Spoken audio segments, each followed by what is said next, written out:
Hai sobat servis, Pada kesempatan kali ini saya akan melakukan perbaikan freezer box, yang mana menurut keterangan freezer box ini keluhannya tidak dingin sama sekali.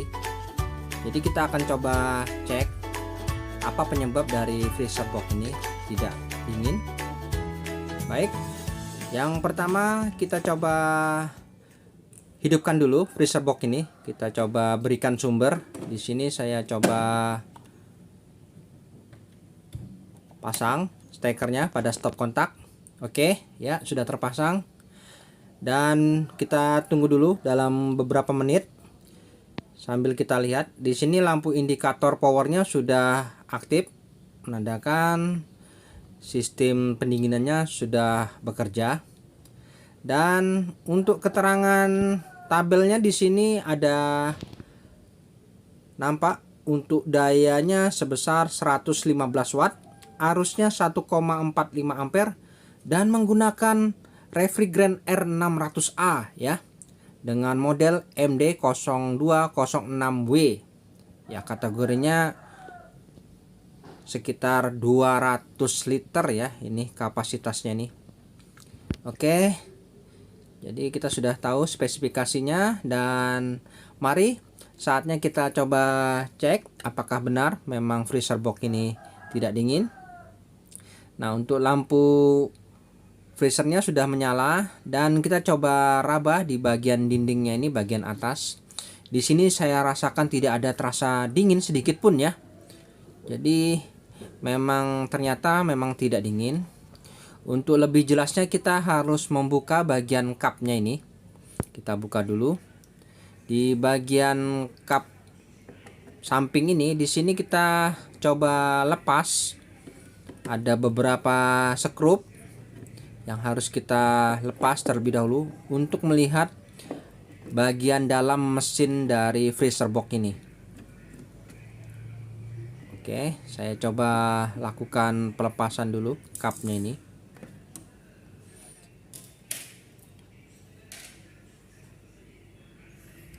Oke, sudah terlepas dan di sini nampak untuk dapur pacunya.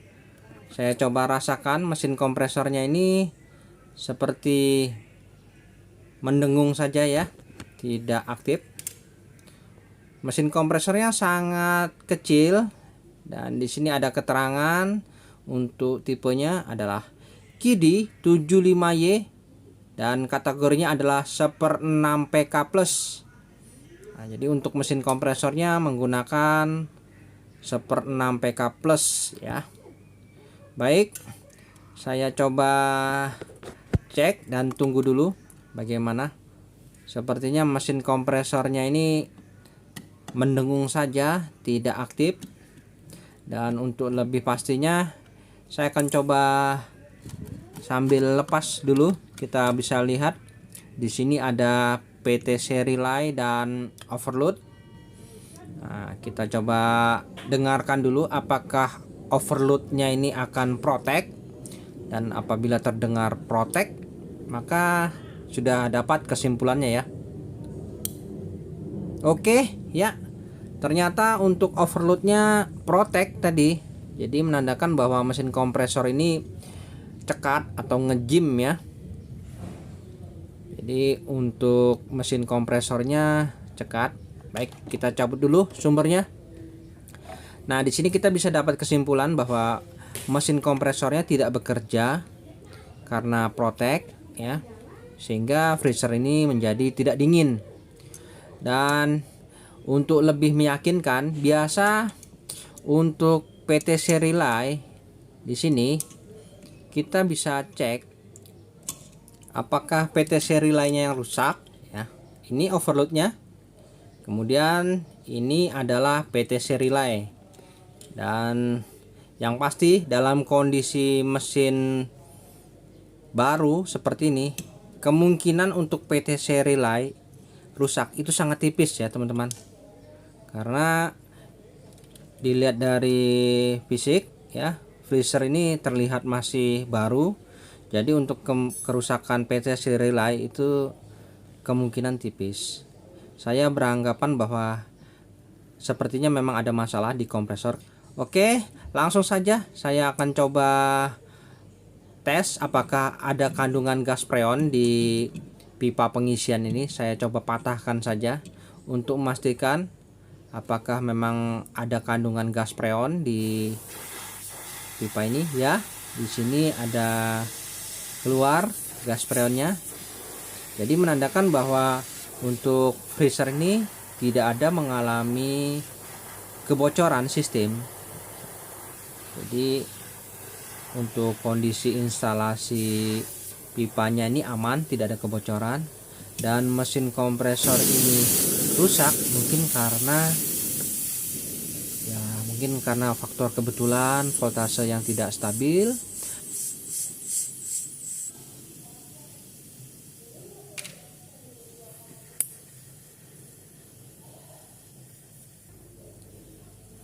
Oke, kita coba habiskan dulu untuk gas freonnya ini, dan nanti kita akan coba lakukan pergantian kompresor. Dan di sini ada pipa hisap dan pipa tekan. Ini kita coba potong saja. Kita harus pastikan untuk kandungan gas freonnya ini kita buang semua, jangan sampai ada yang tersisa. Oke, di sini saya potong dulu untuk pipa yang menuju ke jalur evaporator. Ya, di sini kandungan gas freonnya juga masih keluar. Kemudian untuk pipa kondensor, nah ini pipa tekannya saya potong juga. Ini kita pastikan semua ya, kita potong saja, tidak perlu kita las dulu karena sangat berisiko. Untuk jenis freon R600 ini sifatnya mudah terbakar. Oke, setelah itu kita coba lakukan pelepasan kompresor ini pada freezer box ini. Kita coba lepas. Di sini ada beberapa mur yang harus kita lepas. Ada 4 mur di sepatu kompresornya ini. Kita lepas dulu.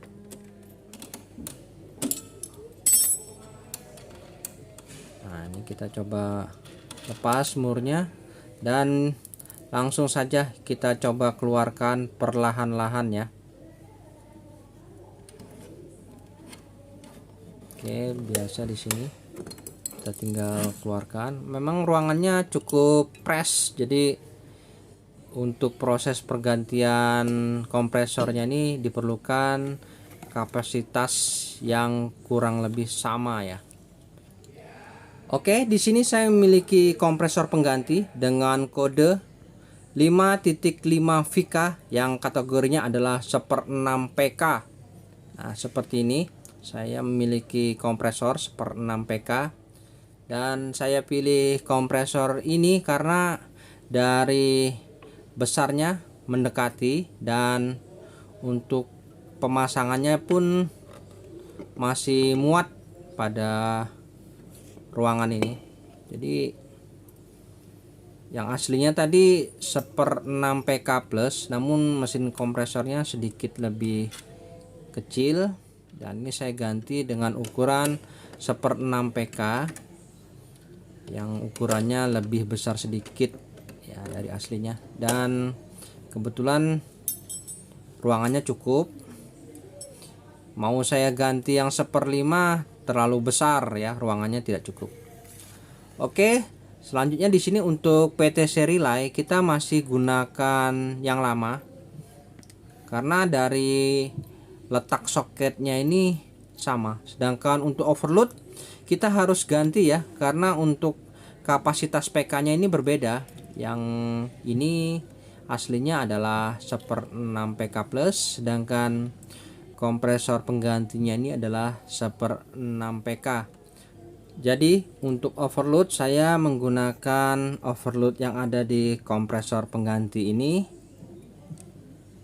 ya, karena harus sesuai, tidak bisa sembarangan dalam hal memasang overload ini ya. Dan untuk PTC relay di sini kita bisa ganti saja, karena untuk bentuk dari soketnya sama ya. Yang pasti di sini soketnya berada di sebelah sisi kiri ya, sama di sebelah kiri, dan ini juga sebelah kiri ya, sama-sama. Jadi kita masih gunakan PTC yang lama. Nah, dari sini bisa dapat kesimpulan apabila memang bukan kompresornya yang rusak ya, yang pasti mesin kompresor ini tidak aktif. Ya, mari kita buktikan. Di sini saya menggunakan PTC relay yang lama dan overload sesuai dengan kapasitasnya. Oke, kita coba terlebih dahulu apakah mesin kompresor ini bisa aktif. Ya, saya coba berikan sumber dulu dan kita lihat.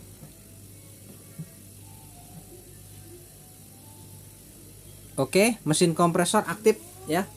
Di sini bisa kita rasakan untuk daya tekannya ini di pipa tekannya ini ya. Ada dorongan dan tekanannya cukup baik. Ya, oke ya, mantap. Jadi positif memang mesin kompresornya yang rusak, dan kita sudah mengganti dengan kompresor yang baru. Oke, saya cabut dulu sumbernya, dan selanjutnya kita akan coba melakukan proses penyambungan pipa-pipanya ini pada posisinya. Untuk pipa kondensor, pipa evaporator kita sambungkan semua, dan di sini saya akan coba pasangkan ventil pengisian pada pipa pengisiannya. Oke, dalam hal proses pemasangan pipa pengisian, di sini kita harus lakukan pengelasan. Ya, jadi kita harus lakukan pengelasan secara hati-hati, dan di sini untuk pipa hisap dan pipa tekannya kita juga lakukan pengelasan dengan baik, dan pastikan jangan terjadi kebocoran di saat pengelasan. Oke, setelah selesai kita lakukan pengelasan, dan saatnya kita akan coba lakukan proses pemakuman. Dalam hal proses pemakuman, yang perlu kita perhatikan adalah sambungan-sambungan ini sudah baik dan benar ya. Selanjutnya kita akan coba lakukan proses pemakuman biasa menggunakan mesin vakum. Namun di sini saya menggunakan sistem vakum body, yang mana seperti biasa saya coba buat lubang pada filter dryer ini. Di sini saya coba buat lubang untuk saluran pembuangan udara. Nah, di sini saya coba tambahkan sedikit pipa kapiler, dan akan saya buatkan lubang. Kemudian pipa kapilernya akan saya pasang di sini sebagai pembuangan udara pada saat proses pemakuman. Oke, di sini saya coba lakukan pembuatan lubang sedikit saja, dan kita lakukan secara hati-hati. Oke, seperti ini ya lubangnya. Kemudian saya pasang pipa kapiler sedikit seperti ini. Oke, selanjutnya kita bisa lakukan pengelasan. Nah, di pipa kapiler ini.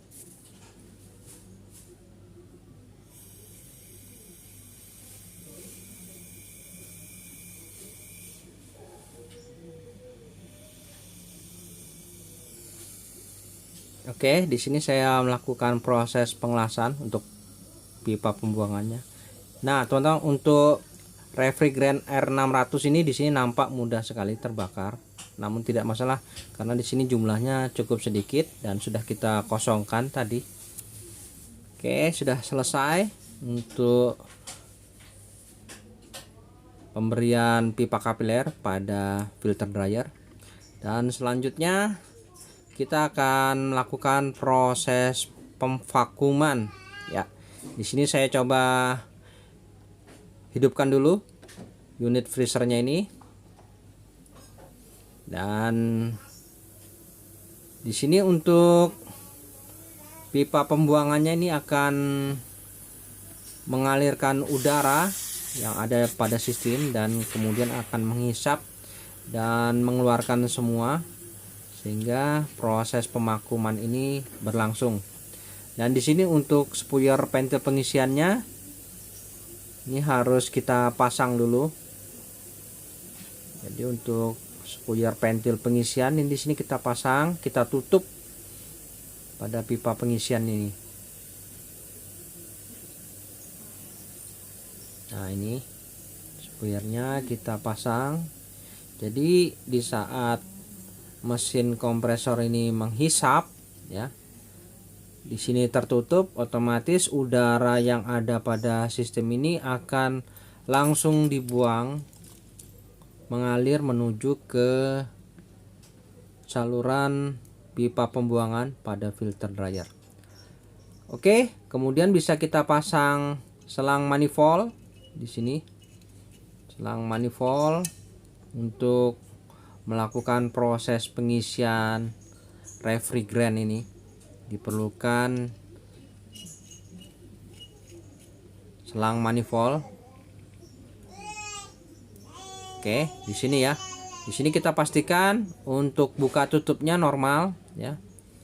Jadi kita coba buka sebentar. Oke, kemudian kita tutup, proses penghisapan berlangsung. Nah, seperti ini ya. Jadi untuk kondisi analisernya bagus. Dan di sini untuk udara yang terbuang pada pipa kapiler kita coba tes ya, ada dorongan dan nanti akan habis ya dengan sendirinya. Nah, ini dorongannya masih cukup kencang, dan biarkan proses pemvakuman ini kita lakukan berlangsung kurang lebih 30 menit ya. Oke teman-teman, setelah 30 menit di sini sudah menunjukkan di minus 30 PSI, dan di sini untuk proses pemvakuman di saluran pipa kapilernya tidak ada lagi udara yang terbuang. Jadi di sini bisa kita anggap sudah selesai proses vakumannya, dan saatnya kita tutup ya, kita tutup permanen di saluran pembuangan pipa kapiler ini. Jadi kita lakukan pengelasan saja. Dan untuk teman-teman apabila memiliki mesin vakum, alangkah baiknya proses pemvakuman ini menggunakan mesin vakum, karena untuk mendapatkan hasil yang maksimal sangat dianjurkan menggunakan mesin vakum. Dan untuk proses vakum body ini biasa memang dilakukan untuk kalangan teknisi yang sudah terbiasa. Baik, untuk freonnya di sini saya menggunakan freon R134A. Ya, ini. Kemudian kita pasang dulu untuk selang manifoldnya ini ke tabung freon. Kemudian kita buka keran freonnya. Dan yang perlu diingat, di sini kita harus buang dulu kandungan udara yang terjebak pada selang manifold ya. Kita buang dulu, dan setelah yakin tidak ada lagi udara yang terjebak pada selang manifold, kita baru bisa melakukan proses pengisian freon. Ya, di sini masih di minus 30 PSI dan saatnya kita lakukan pengisian. Oke, di saat kita melakukan proses pengisian gas freon ini, kita harus lakukan secara bertahap dan pelan-pelan saja. Pastikan sirkulasi gas freon pada sistem berjalan lancar. Dan di sini kita bisa lihat dari jarum analisernya ini, kita harus patokannya nanti di 5 atau 10 PSI itu saya rasa sudah cukup. Dan untuk lebih mantap lagi ya, bisa menggunakan tang ampere untuk melihat berapa arusnya sesuai dengan spesifikasi tadi. Di sini saya tidak menggunakan tang ampere karena kebetulan tang ampernya lagi bermasalah. Jadi saya hanya mengandalkan tekanan PSI ya. Jadi kita bisa mengetahui seberapa pas ya. Untuk tekanannya paling tidak standarnya di 10 PSI saya rasa sudah cukup. Dan kita bisa raba di filternya ini, apabila sudah terasa hangat itu sudah cukup ya teman-teman, tidak perlu lagi, artinya mantap. Jadi untuk proses pengisiannya bisa kita raba juga di dindingnya, ini sudah terasa panas, mantap. Saya rasa untuk proses pengisian freonnya ini sudah cukup dengan tekanan di 10 PSI ya kondisinya. Dan untuk filter dryernya sudah mulai terasa hangat, menandakan sistem sudah normal dan proses pengisian sudah cukup. Oke, saatnya kita lepas selang manifold yang menuju ke pipa pengisian. Dan di sini kita bisa tutup saja ya ventil pengisiannya karena sudah cukup.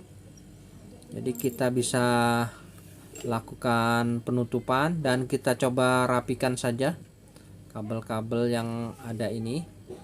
Jadi untuk proses pengisian ini sudah selesai dan kita akan coba lihat nanti hasilnya. Di sini untuk pipa pada filter dryer kita coba rapikan juga sehingga nanti proses penutupannya tidak sulit.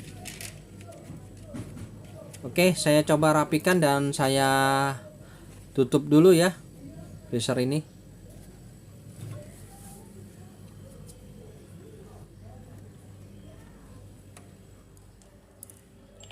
Oke, di sini untuk cup freezernya sudah saya lakukan penutupan dan nanti kita akan coba lihat hasilnya bagaimana dari kondisi freezer ini. Di sini saya coba raba, untuk dindingnya terasa panas. Kemudian untuk ruang freezernya coba saya rasakan. Oke, mantap ya. Di sini sudah terasa hawa dinginnya. Dan biarkan ini berlangsung, nanti kita tes dalam beberapa hari, kita lihat hasilnya ya. Oke, kita biarkan saja dulu teman-teman. Baik teman-teman, setelah 3 hari kemudian saya coba lakukan pengecekan kembali bagaimana hasilnya. Di sini untuk proses pembekuannya sangat baik di bagian atas dan di bagian bawah juga terlihat sangat sempurna. Jadi freezer ini sudah bisa dipergunakan kembali. Baik teman-teman, sampai di sini dulu perjumpaan video saya dan kita akan ketemu lagi pada video-video saya selanjutnya. Sampai jumpa.